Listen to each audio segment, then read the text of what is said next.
Welcome back to the show, Man Talk Monday. So I'm looking at this cat's his bio, Chadwick Boseman, my homeboy. And I didn't realize that he went to Howard. He graduated from Howard University. So, man, really, really loving this cat now. Graduated from Howard. And also, man, looking at his background, this dude graduated from the British American Drama Academy in Oxford. What? That's pretty big woolly. If you saw the James Brown documentary that he starred in, what was the name of it? You're listening to the Doug Stewart Show. What was the name of the movie? Draft Day 42. So he did 42. He did star as Jackie Robinson. Get On Up. So he had two great movies, man. The Jackie Robinson story, 42, was good. But where this dude really showed his acting skills, man, was Get On Up. You cannot play, you cannot perform and dance like Jim Brown or James Brown. I'm sorry, not the Cleveland Browns running back. You cannot perform, dance like James Brown better than this kid did. I mean, that movie was phenomenal. I thought he did a fantastic job, man. If you've never seen it, make sure you check out Get On Up. My homeboy Chadwick Boseman doing big things.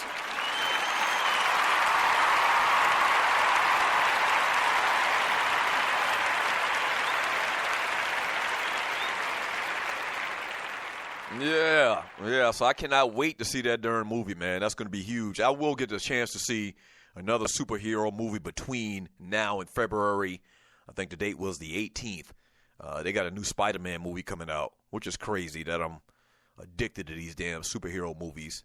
How many times have they done a Spider-Man movie? How many times have they rebooted the Spider-Man character? They've had probably 3 or 4 different guys play Spider-Man, but ninjas like me are going to continue to go and see it.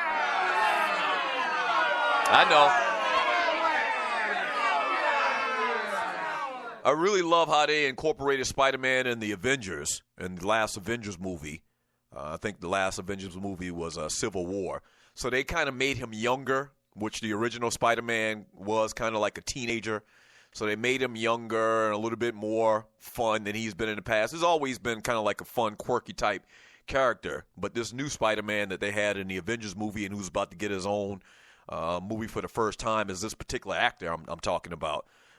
It has more of a Spider-Man feel, Peter Parker from the comic books back in the day, so I'm definitely going to check that out.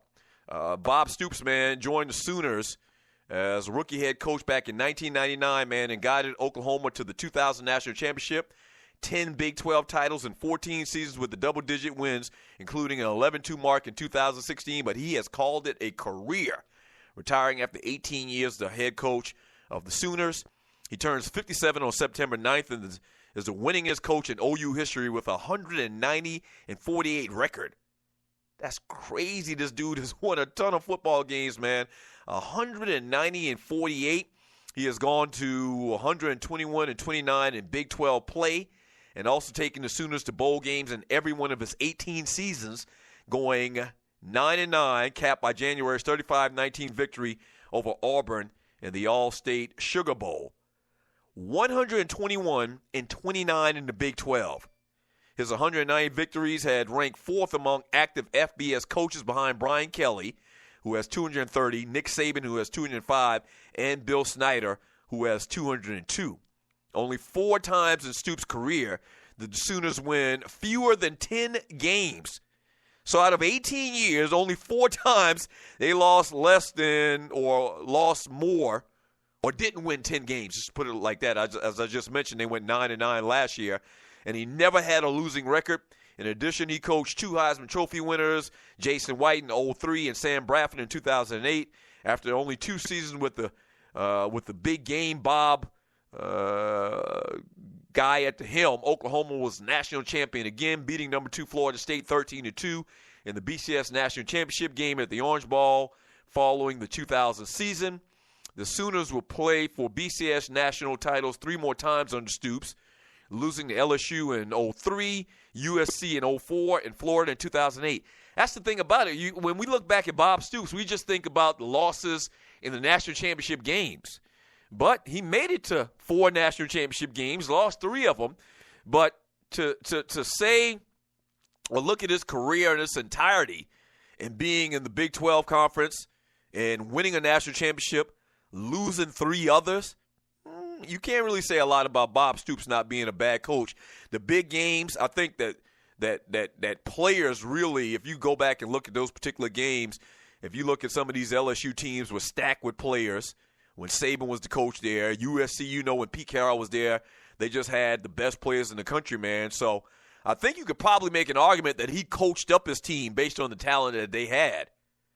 In getting to some of these national championship games. Not the success that you would like to see in going to 4 and only winning 1. But if you look at the whole totality of the conversation and the teams that he was playing against and the 4- and 5-star players on those prospective teams, you kind of give Bob Stoops a little bit of nod as being one of the greatest coaches that college football has ever seen. So since 1999, only one coach has had more wins against AP top 10 opponents than Bob Stoops. Nick Saban, 31. Stoops, second with 21. Urban Meyer, third with 19. Les Miles with 18. And Tommy Tuberville. So when you're talking about top-tier opponents, even though they hadn't got it done in the national championship game and in postseason bowl games in general, when they played top 10 opponents, man, they got it done. He's got 21 wins against those particular teams. The guy coming in, Stoops has groomed several assistant coaches who moved on to bigger things. He coached Mike Leach, Kevin Sumlin at Texas A&M, Bo Pelini, who was at Youngstown State, and Bo Pelini was the coach in Nebraska for many years. So we've got a good little tree of coaches that have come under him, and everything is set for this young guy, this young whippersnapper, Lincoln Riley, 33 years old, to be the new head coach of the Oklahoma Sooners. So it kind of like was one of those things where it was set up perfectly for him to go out because they feel so strongly about this guy, Riley, taking over. And Stoops just figured, I guess, he wants to go ahead and retire, man, and enjoy the rest of his life outside of football. He coached Heisman Trophy finalists. Who did I mention earlier? One of the big things that you talk about him is some of the guys, Sam Bradford and Jason White. But they got Baker Mayfield coming back this year, who's going to be one of the Heisman Trophy favorites coming back into the 2017 season. 404-382-0338. You can also email me at Doug@DougStewartShow.com. From Juan Cruz in the chat on Spreaker.com. He says, "You are right, Doug. Rifle is not needed." And talking about the Sebastian Telfair thing. What is he, a freaking sharpshooter or something in the military? Assassin? Why would you have a rifle living in New York City? It doesn't make sense at all. From Gilliard Rose Finest on Nothing New Mocha.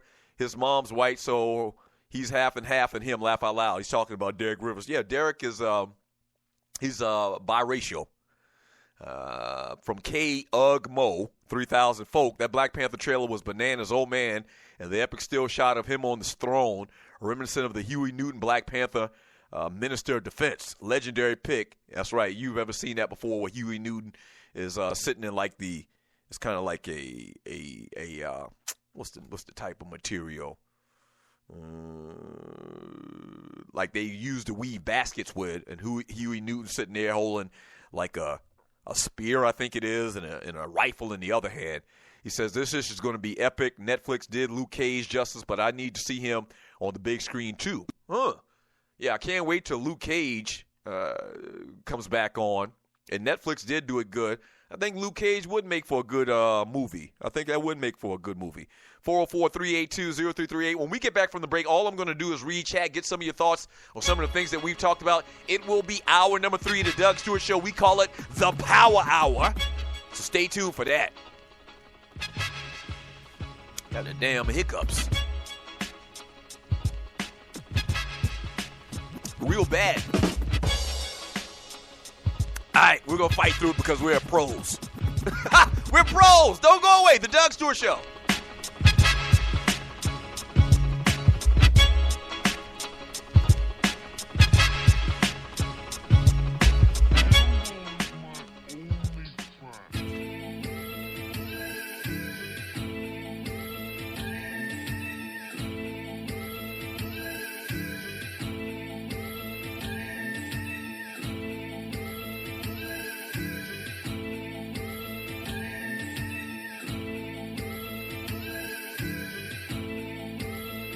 Check. Writing, my shit so exciting. Get up on any nigga beat and start to get the fighting.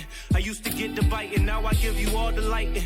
Enlightening the people who stand up for what is right. It's kinda tight how I can say whatever that I want.